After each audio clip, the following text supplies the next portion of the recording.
our people migrated so much. It's really a programming to make us force ourselves to think that we're all the whole Ghanaian. We're all, you know what I'm saying? Even the programming to make us think that there is a Ghana, that there is a Kenya. These are their borders. These are their borders. Ooh. We were one people. We were one land until they came through with the Berlin Conference and started drawing it up. You know, we had our kingdoms, we had our tribes. That's how we acknowledged who we were. Until they were the ones who told us there is no Ghana. There is no Ghana. These are their lines, and I give them back to them. They can have them. We are one people. Give them your passport back. Now I'm keeping my passport now. I'm gonna keep my passport. Give them that your passport now. Yes. Something strange when it's little bit too late. Got no numbers, got no shame. Like teeth or lotion.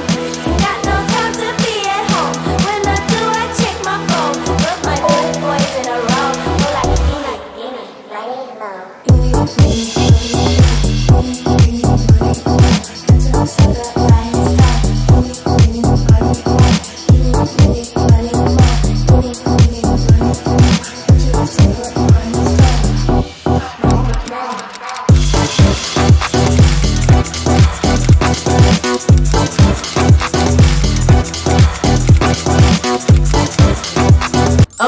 When I came to the continent, my goal, my purpose, and my focus was figuring out where I want to be. And I feel like I'm still in the process of figuring out where I want to be, where I want to settle. And that's really my focus. There, you know, that's what it is. I haven't dated, talked to, been with anyone in Nairobi. You really haven't. Yeah, I really haven't. And that's just... No, I'm just kidding. I'm kidding. But I'm so good being like, I'm not. You keep yourself busy. I keep myself busy. Yeah, and I'm not needy at all. And I'm a lover, so I really feel like when people talk about moving, love is so important to me. Mimi Pia. Partnership, love. I get a lot of love and companionship from like you know, like friends talking on the phone and things. But I do feel like most expat women who are looking to leave America, go somewhere else, love and marriage is also a part of the equation if you're single. Like you're hoping you're going to find someone. Yeah. You know, that's just like naturally, I feel like it's just the line of order. Yeah, can I jump in? Because the brother that I care deeply for, he's actually African American. So it's don't make that face. I'm kidding. No, it's interesting because, you know, I did feel like, I'm going to come here and I will, you know, find my partner and he will be an African man. And my girl was like, you going to find your African king. You going to find your African prince. So it's interesting as far as like giving guidance for women. I guess it's like we are all on our individual journeys. Like we know a sister who moved here from Chicago and she met her man in Diani. He's a Kenyan dude. You know what I'm saying? And they just got married. Adrena too. The girl who came. Adriana. Adriana. She came here with her mother. Her mother passed away here. No. Yeah, her mom passed away, unfortunately, here. Wow. Yeah. It was her mom's. You got to talk to her. It was her mom's dream to come. And she was, that's what really stood out to me. It was that how okay her mom was with, like she did not want, her daughter, Adriana, was trying to get her to go back to the States for help. And she was like, here. No, she said, no, I want to be here. Yeah. It was her dream. Like she died happy. That's how just listening to her. Yeah, you need to watch it. Yeah. Wow. It was deep. Because I thought you watched all my videos. No, I'm just kidding. I post too much. Yeah, I post too much.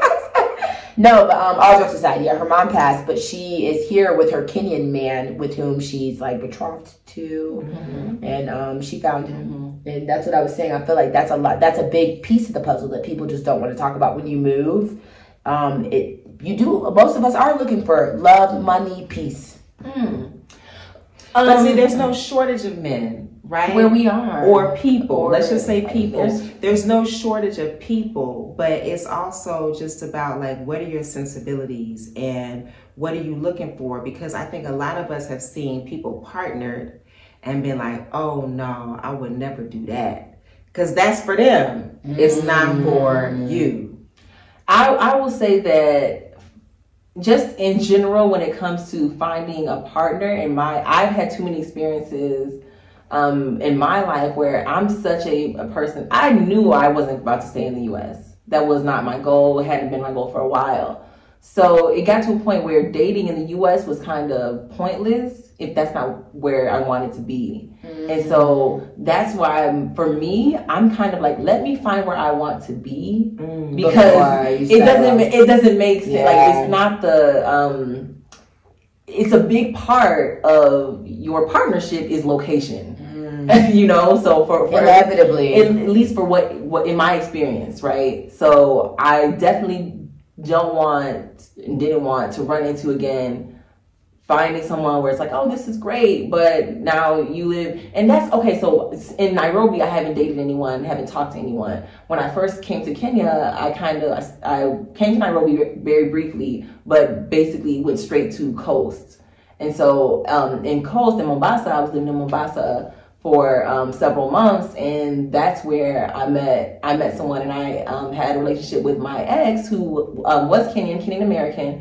And what ended up happening is he ended up moving back to the U.S. So then when he moved to the U.S. and I moved to Nairobi, since then I'm just kind of like, yeah, you know, the location is a big part. So if I'm not sure I want to be here. Are long distance relationships not sustainable for you? No, I don't think that this is how I feel about. Yeah, they are a type of relationship. However, in my mind, if you're gonna be with someone, you have to be with them. Yeah, with them. If you know, it's like you can have a relationship with someone, but that's very different from being with them. And so, if you're gonna be with someone, you gotta be with them. That's how I feel about it. But Simone, you're very intentional with your words, and you're very intentional with your actions. So ever since I've known you, you're manifesting your children, your family, you're manifesting your partner. So I think like having that balanced family has been of utmost importance for you. So you're not looking for flings, et cetera, et cetera. Yeah. And for certain, like at this stage in my life, I can't even say I was, you know, into flings 20 years ago. But I'm definitely not into like, you know, flyby. Oh, that was cute. You know what I'm saying?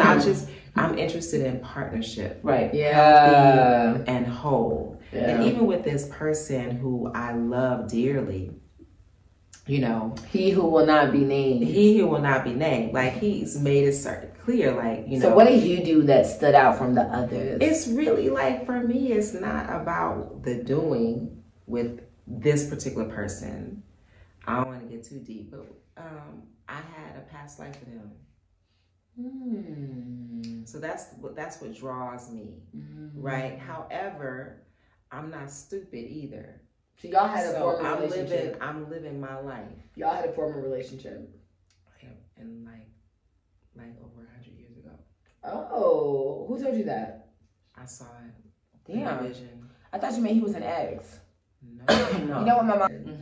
Because me and Simone talked about this, and we have different opinions, but we respect each other's differences very much.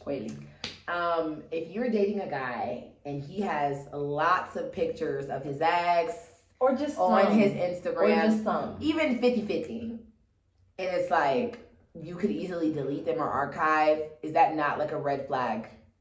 No. It's not a red flag. Thank you. I might just be childish.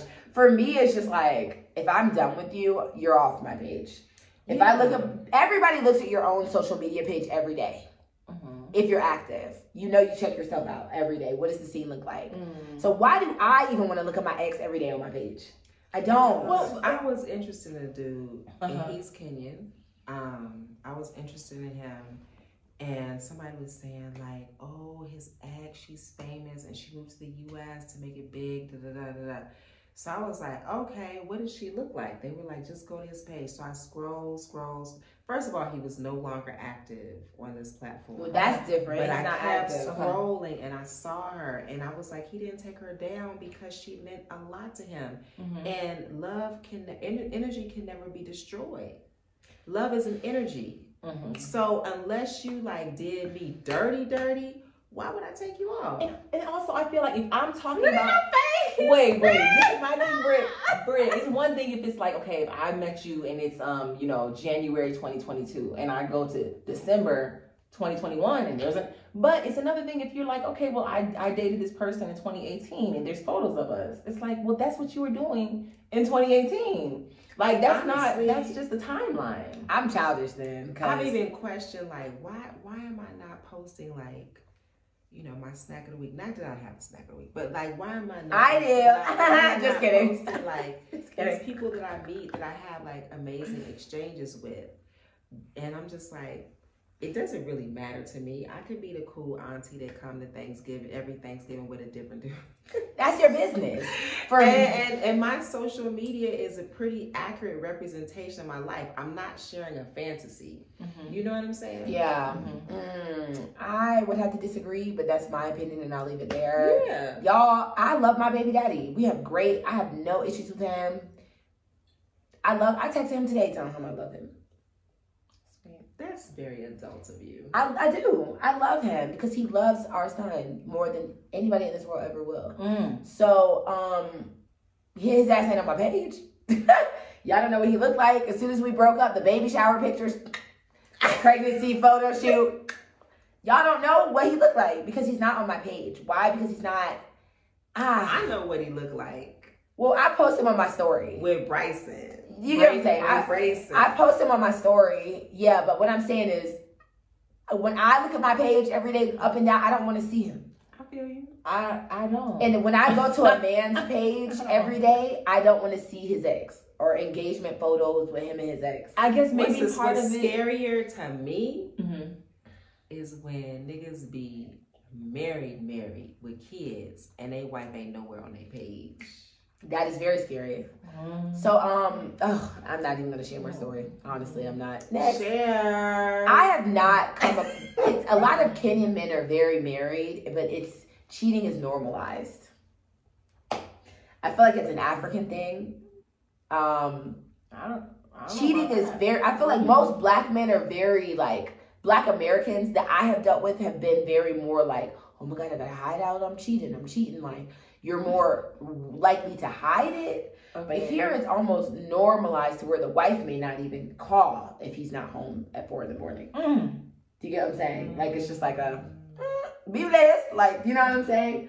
I have not ever come across this many married men who are like, I don't give a fuck that I'm married. Why are you talking about this? You know what I'm saying? Or like, call my wife. She don't give a fuck. Like, you know what I'm saying? I met a Kenyan wife who was just like, he has his life, I have my life, but if somebody fucks with him, I got his back because he is the father of my children.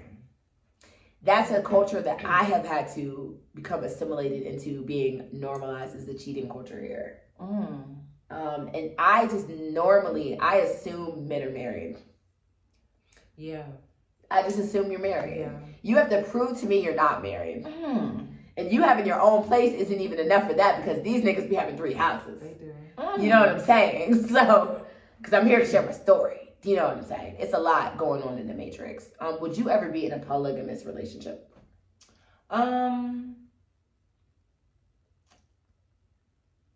Okay, so I acknowledge the ways of our ancestors. And I know that things were not always the way that they are for us now. Me, myself personally, I'm too much of a star for that to be what to take the back seat to anybody. I'm not feeling it. I mean, I get it. I get the benefits of it, and you know, it's like okay, but me personally, out of all the things I can choose, because I have options. I don't see it.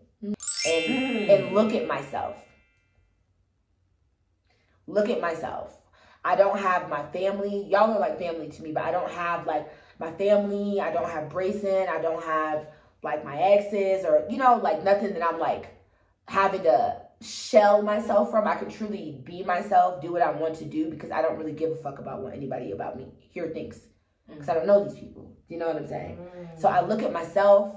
I do what I want to do. I spend time with myself with stillness because even when I'm home, I can't really always be still because your sister's knocking. My son is there. Like, it's a lot of external things, you know? So even when I go home right now, it's not going to be peace. Because you have your family. People. You have expectations. Yeah. Like here, nobody expects shit from me. Everything I do is because I want to do it. And that's called self-actualization. And I'm not trying to plug my limited series. Please do. BLAXIT to Africa. The reason why I want Black folks to BLAXIT is number one, they don't deserve us. And number two, we need to self-actualize. You have to. And to be able to sit your ass down and just be. We are called human beings, not human doings. That's major. That's major. And when you look at your friends who, like, I'll just say, I look at my friends who are C-suite, they're Kenyans, they're Ugandans, right? They're middle class, they're upper class. They have the opportunity to do both, to have career and social life. Yeah. Middle class in the U.S., definitely not lower class. You can't have no career and have a life. It's frowned upon. It's frowned upon. And even myself, like I get up early ass in the morning because Raja Yoga meditation requires that you wake up before 5 and meditate. And I have a whole ritual that I do, like just getting myself. You wake up before 5 every day? I do. Wow. But I go back to sleep sometimes. Oh, okay. Yeah. And anyway, and then like even getting up that early, I have my little rituals, be putzing around the house. Sometimes I don't start work till like 10 or 11, and I be hard on myself. And then I realized, like, Toddre, where did this shit come from? Where you supposed to start work at 9? And Monday through Friday work. It's a social constructed Ford, who wanted to maximize his profits in making cars. He created the 9 to 5 workday, Monday through Friday. Time is a human construct. Thank you. So I have to unlearn, like, do I really need to be doing all of this? Like, if I can get my work done when I want to get it done. Yeah. You know what I'm saying? Yeah. I think even me as well, like, I have always felt guilt, like, oh, if I sleep, why is it bad if someone sleeps all day and works all night? Is it not the same amount of work? You're productive. Yeah, if you're getting the same work done, but it's like, oh, you're sleeping all day. Who said I gotta be up during the day? Do you know what I'm saying? Yeah. If it's not, so these are the things that I can really feel like I've walked away with. I've walked away from Kenya fired. I started off in a really big house. I'm chilling, nomadic right now, and I have never been happier. But you know what? I've been fired a number of times, and my father used to tell me, you are a great worker, but you're a horrible employee. You know, and that's a sign you need to be working for yourself. Fired, that's like a badge of honor. That shows that you think outside the box. You are an individual and you're a fucking rebel. Yeah, I'm a rebel for real. But I'm blessed. I feel blessed with the cause. Yeah, I feel blessed. So also, I can say walking away from here, I felt a deeper connection to Pan-Africanism as a whole that's disconnected from West Africanism. Wait, sorry, what do you mean? Disconnected from West Africanism? I've learned a lot about the fact, me being here has opened my eyes to the fact that, like, even when I look at a luau, I can see myself. You know what I'm saying? Bantu? Yeah, do you know what I'm saying? So before it was just like, West Africa, West Africa, West Africa. So programmed to like Ghana, Nigeria, Sierra Leone, Liberia, like which one are you from? And like when I look at a luau, I see myself. So it just makes me even just realize, like, my ancestors as a whole, like, they may not have started off in Nigeria. They may have been in Sudan or Uganda, or, do you know what I'm saying? It just makes me feel more of a connection to the whole continent, where, unfortunately, even me as an African diaspora major at Howard, we did not talk about Kenya. Go here with your African diaspora major. What? At Howard. U.S. history / African diaspora. So I had to balance. HBCU. You know. But, shout out we GSU. never talked about East Africa. Really? South Africa or North Africa. And we have to think, okay, how did we get to West Africa? You know what I mean? Like, we have to think, like, this is the cradle of civilization right here. Yeah. But also, okay, I was an African studies minor. I learned more in the first 2 days I was in Zimbabwe than I did in the 4 years of studying. That's my point. Right? But me, the way I move, like, I don't like pick a place. I let the energy pull me, and I do feel like my ancestors are telling me where to go. And we're all, my spiritual teachings tell me that we're all soulmates because we're all here at the same time in the same space. However, the connections we make, I think they're ancestral. I think we're doing our ancestors proud when we go to a certain place, when we meet certain people. Because I was only supposed to be in Uganda for 2 to 4 months, and I stayed there for 2 years. And I just felt like a gravitational pull. Ancestors was like, yes, now try this food, now eat this thing. Like, I just felt like your ancestors it was a connection. They don't want you to eat steamed pumpkin, child, please. Not with the no salt. Not the no salt. I like pumpkin. Your ancestors did not want you to eat Ugandan food, child. But now we're here and we're back. You know what I'm saying? And it took 400 years for that shit to happen. Yeah. That's deep. Because what we don't know, what we don't realize about East Africa is that people from as far west as Cameroon was marched through the hinterland. Exactly. On foot. Exactly. That's what I was trying to... made their way here. Exactly. Our people migrated so much.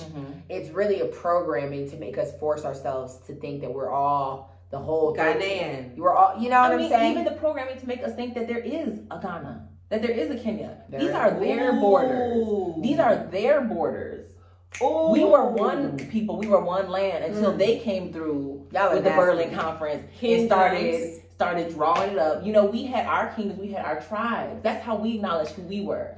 Until they were the ones who told us there is no Ghana. There is no Ghana. These are their lines, and I give them back to them. They can have them.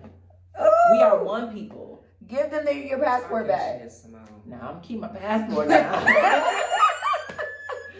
I'm gonna keep my passport. Give them that passport citizenship. Yes, because you gotta operate how they operate. You know, what did Rita say? Sometimes you gotta speak how they listen. Sometimes you gotta speak how they listen. Shout out to Rita. Shout out to Rita. Rita Mavunda. Shout out to Rita Mavunda. Yes, sometimes you gotta speak how they listen. So if they want to operate with these lines, okay, well, look, I got a passport from these lines, and I got a passport from these lines. I'll say this while we on that topic. I've said this at the border because I've done a lot of bus travel. I said, y'all treat us like you don't know us. Y'all treat us like we don't belong.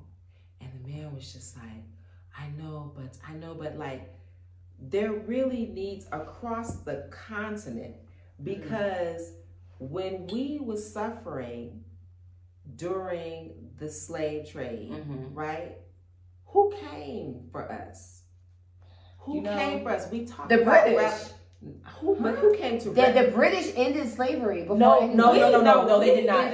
No, that was we Haiti. saved ourselves That was from Haiti slavery. in 1804. Okay, go back. But I'm saying the British ended slavery before. No, British. They ended the slave trade, not slavery. Let me say the slave trade. The Haitians were the first to abolish. The British came after. I think it was 1807, but the Haitians were the first in 1804. The British stopped even at the late 1700s. The British blocked. Stopped the trade. So then what did they do? Not abolish slavery, but so what did they do? But how did that affect us though? Because then the breeding farms started. Exactly. Okay, and that's so when you we get the were buck bred to breaking. produce. Oh, we can't get them from Africa, but we can breed these ones. That's that when we they have. started We these. can make people sleep with they mothers Mothers. and they sisters, and so I won't go there. But I'm just saying that, you know, we talk about reparations from the U.S. government. We'll never get that. However, African nations need to allow us to repatriate, regardless if it's north, if it's south, if it's east, if it's west, because everybody was in cahoots. Everybody allowed that shit to happen, and they didn't necessarily know what was happening to us in the Americas. Yeah. But they knew the shit wasn't good. You know what I'm saying? You know what's really And so, interesting? and then you come here and it's like, oh, you need a visa for this and you got to pay for that. Oh, but you know what? If you want to stay here, you can invest hundreds of thousands of dollars into our economy and then we'll give you a special visa. No, because you can look at me and you can see I am of this place. Yes. When you walk up to me on the street and start speaking Swahili to me, you don't know that I'm from Chicago. You know I what I have mean? been claimed from north, south, east, and west. People swear I'm from their tribe. So why can't I have like that? That just needs to be worked out diplomatically. I was at a friend's last week, and there was another girl, a friend of hers, who was there, and she was saying how, we in Kenya, we didn't learn about slavery. We didn't learn about African American history. My thing is, I feel like Kenya, Ghana, wherever, African people need to start understanding this is not African American history. This is African history. Slavery is African history. It's world history because everybody was in on it. That's true, but I feel like that whole concept of the fact that slavery was something that happened over there. No, it happened to Africa. Slaves were taken from people. We were taken from Africa. If somebody came into your home and robbed you and then took your stuff across the street, you wouldn't be saying, well, that's not my business. It would be very much your business. But see, they don't learn about themselves. But that's a problem. That's a big That's problem. a problem. Because I was in Zanzibar, boo, for a whole year, and they was telling me, no, we were never slaves. And so my girlfriend said, but we know this to be true because all they speak is Swahili. Compared to Kenya, where they have Luo, they have all this stuff, and they have a whole museum there explaining how it happened, but they don't learn about it, and that's unfortunate. And then also, I was like, well, dang, I can Google anything in English, but how much content is out there in Kiswahili? So I don't hold it against them. But I don't not so much hold it against them, but what I do want is for us to start understanding that African people are African people, and I feel like there should be if you're coming up to me in the middle of the street, walking down the streets of Gikomba, and you see me, I'm like, where did they take us from? Where did they take us from? China? No, we are from here. You can look at us and see that we are of African descent. We are African people. So then I feel like the question should start churning. Like, okay, well, why are you, when someone asks, okay, but where are you from? And I'm like, okay, well, I'm from US, but, West Africa, but where were you born? Well, Chicago. Well, where were your parents born? Yeah. Well, it's like, I feel like these should be questions where if you can go online and Google the latest TikTok challenge, you can go online and Google some of these points of history that were left out of your education, because we have things available to us today in this day and age in 2022 that weren't available to us in 1950. I'll tell you something I experienced in Namibia. I was working with the USAID and the Peace Corps in Namibia, and people was asking me the same question. Where you from? Where your mama from? Where your grandpa from? Well, what language do they speak? And so once we finally got down as far as I could go, they were like, okay, we were told stories about those that were stolen. And they were like, they told, like, because women in Namibia, they walk with beads. And they would say like, oh, we were sold for beads as far as south as Namibia. Wow. You know, I've been doing research on the Amazon women tribe. The Dahomey. Yeah, the Dahomey.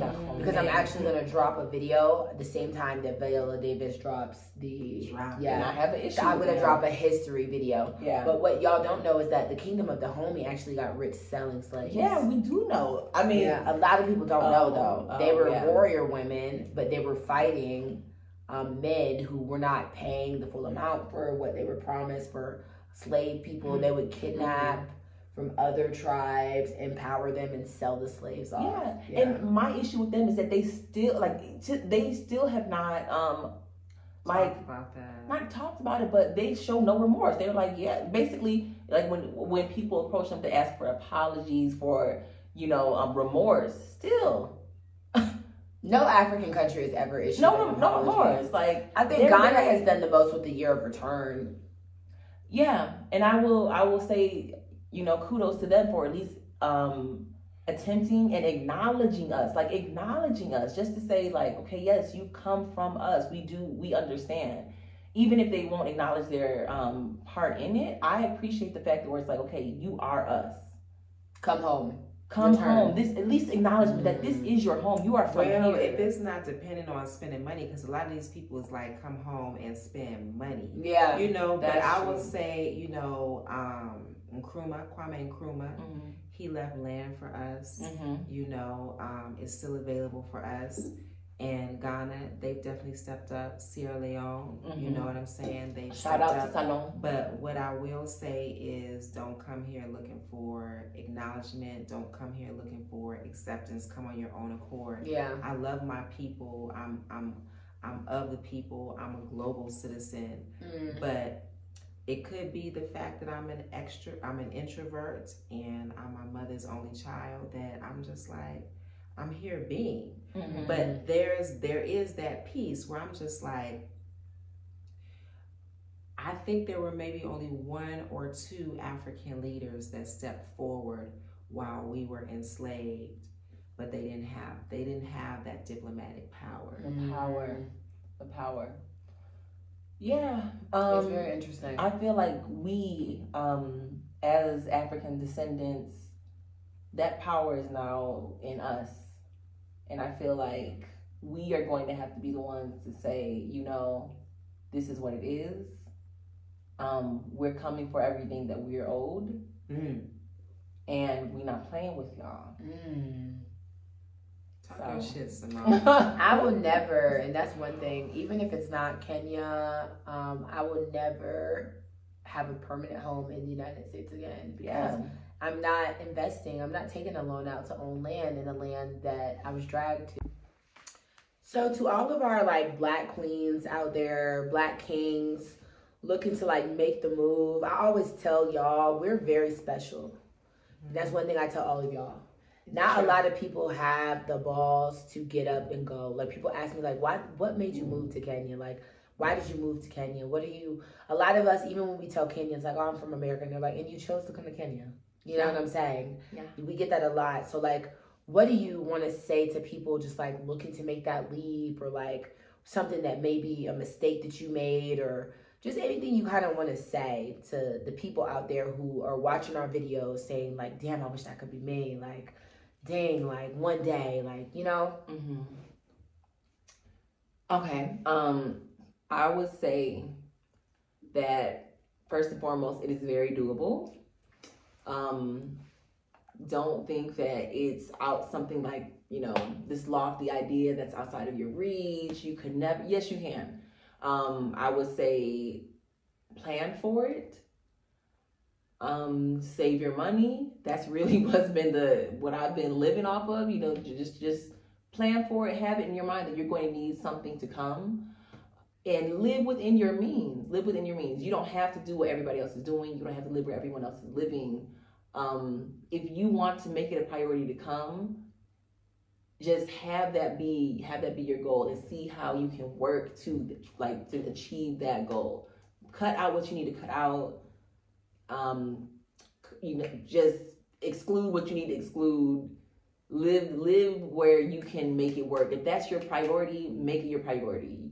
Sometimes you don't need 3 and 4 bedrooms to be in Africa. You might get a studio at first. That's fine, whatever you need to do, but have it be a priority where you can sustain and you can actually be here long term and not come over, ball out. Because the thing is, a lot of people think that, okay, Africa is so cheap. It can be cheap and it can be expensive if you make it. I agree. You know? I have lived 2 different budget lives here. I have been balling here and I've been broke here. And I just realized, even with me being broke, I can still be very happy. I just had to find things. You have to go without that cheese. Yeah. But no, y'all still see me out. Yeah, we do. You know, I'm still in the streets. You meant cheese, like the real cheese? Like real cheese, because like cheese money. is expensive here. Oh, yeah, no. She thought she meant cheddar. I thought you meant the cheese, the money, child. But no, both. You know what I'm saying? So I've had to rework my mind. I came over here as an American living an American life in Kenya. That's right. And I'm leaving as an American living a Kenyan-ass life in Kenya. Okay. So what do they call her? Back in action, back in action. Reiki. What would you say? I would say that nagging feeling that you have inside you that tells you that you're deserving of more. That feeling that you have inside you that where you feel uncomfortable. It's like it's in your gut. It's in your womb. It's in your heart. Listen to that. Because you are deserving of more, and there is more, and there is better. Your goal for being on this planet is to self-actualize. And fuck all that other shit they tell you that's important. What's important to you? And I will say that even piggybacking off what Toddre said, I would challenge us to reevaluate what is important to us. Because I know there's some people that are going to be like, oh, well, this, and that, that is important to me. I told my mom today that your mom moved here, and she was like, I just don't know if I could do that. There's certain things in America that I just gotta have. And I was like, and there was things that I thought I had to have, and now I don't feel that way. And I realized that I don't need those things. Right. Or if you're rich enough here, you can get them. There's no lacking. Do you know what I'm saying? Yeah. It's what's important to you. And certainly, like, my mom arrived 2 days ago. So she's like, I need a TV. I don't have a TV. I need a microwave. We not getting no microwave over here. We getting a TV in your room. Well, where's grits? We don't have grits here. You still know got what I'm saying? But Simone got grits. Yeah, I know people here who have grits, but I've been coming here so long. You need to get used to it too. Because you're not going to be able to keep getting it. It's about what you want, but peace of mind outweighs all of that. You know what I'm saying? Like, I was really worried about my mom coming here. I don't really have like no chair seating. And she lay right there on them pillows and went to sleep in the sun, woke up, watched the kids playing outside. African kids are really well mannered compared to where I'm from. Not for real. But she was just so content. And so again, I keep saying this word, self-actualize. Google that. Look that up. I'm gonna put the definition after this clip. Bam. We're gonna roll it across the bottom of the screen. All right. I love that. Well, I really love you guys. Y'all have any questions for me before we wrap?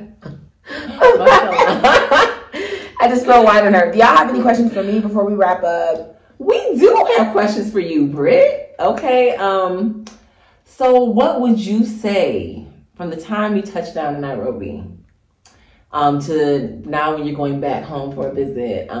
What would you say have been your takeaways from this time here? Like I would say your top 3 takeaways. Top 3 takeaways. Keep it real. Keep it. I've had a rushing attitude for a while. America, competition, wanting to be the best, proving myself. I'm Black excellence, having to pertain Black excellence by pressure of family and myself has put me in a state of like hyper capitalism, hyper competitiveness, hyper like having to prove and do all these things that I've had to like de-escalate myself from to like, I don't have to go and be the best at shit because I'm Black. I don't give a fuck. Do you know what I'm saying? That. Number two, I would just say, how do I say this? Intentionality and believing the best in others. So it's easy, because of cultural differences, it's easy to come here and be like, you know, oh, that's offensive. Like, I don't like that. Like, he's doing this and it offends me. Like, why are you doing this? But it's like just believing the best in everybody, and like, you don't know better, I don't know better, we're lost in translation. So my patience has become a lot better, because I'm like, you know, I'm going to assume you're not an asshole and that this is a cultural difference and you're just not really understanding me. You know what I'm saying? So I've had to become more understanding of other cultures. Because I'm just so used to like a black and white, a right and wrong, this is what I do. But they, skin folk ain't kin folk. And they don't, a lot of us, we don't know each other all the way. You know what I'm saying? So there's things they'll be like, wow, African Americans really do that. And I'm like, wow, can you really do that? You know what I'm saying? We have to get to know each other.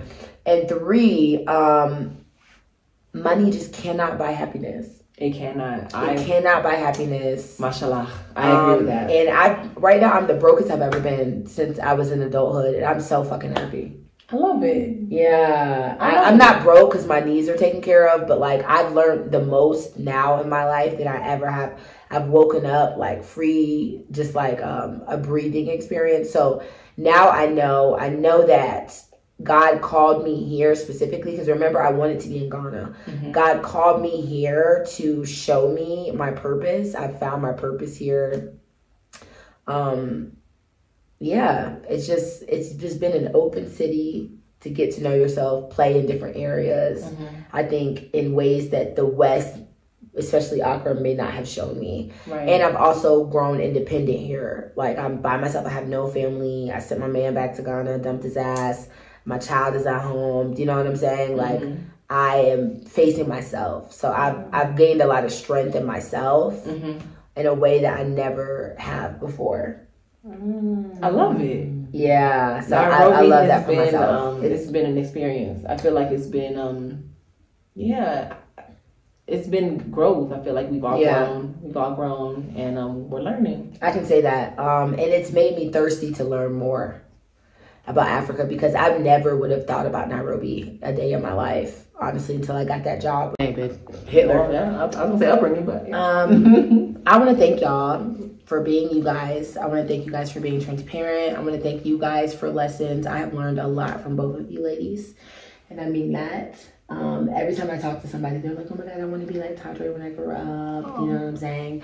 And every time I talk to somebody, they're like, oh my God, I love Simone. Like, nothing negative at all. So Simone has taught me about patience, mental health, and expectations. You have taught me about clarity, and looking forward into what I want to be in the future and what I want to grow into. I'm very confident and peaceful. So I love you ladies. Please do me a favor, you guys. Make sure, if you are not already following Toddre, go to her page, Beauty. Make sure if you're not following Simone, you please go and follow her on Miss Power Trip. Like and subscribe, then vibe. And I look forward to having more conversations with you ladies in the future. I love you ladies so much. Love you too. Thank you. We are the mirror of Black Exodus, BLAXIT, single Black female doing our thing in Africa. Pan-Africanism. So make sure that you guys support us. Send some vibes, send some comments, suggestions, or anything that you guys have to say. So like I say all the time, I love you guys so much, every single one of you guys. Please make sure that you comment and like on this for me. DM me on Instagram if you want to chat about our discussion.